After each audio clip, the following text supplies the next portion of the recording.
এই লাশ দেখতে দেখতে আমি বিদ্ধ হয়ে গেছি ভাই রবিউল। এটা নতুন ঘটনা নয়, গত 100 বছরই ঘটনা ঘটছে, কেউ বিচার করে না।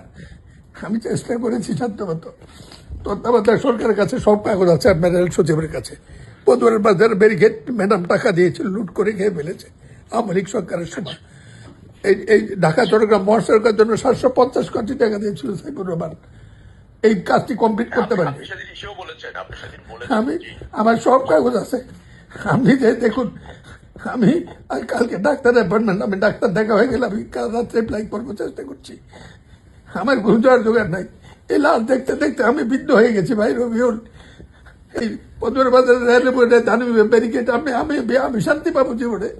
আমি কেউকে নিতে পারি নাই। আপনি একটু দেখে আসেন। মির্জা ফখরুলকে একদিন নোয়াখালী যাওয়ার সময় দেখিয়েছিলাম, আপনি একটু দেখে আসেন, আপনি বুঝবেন এই দুইটাই একই জায়গা। রবিউল, আল্লাহ আপনার মঙ্গল করুক। আমার নেতারা ওখানে দেখা করবে, আমি তাদেরকে দেখা করতে বলছি। আল্লাহ আপনার মঙ্গল করুক, আল্লাহ আমরা হত্যা করুক। আমি খুব খুশি হলাম, সারা দিয়েছে। আমি আপনার কাছে ভিক্ষা চাই, এই দুইটার সমাধান আপনি করবেন। রবিউল, আপনি মির্জার সাথে কথা বলতে হবে, তাকে 2 বার দেখেছি, কি মানবীয় মৃত্যু প্রত্যেক দিন দেখতে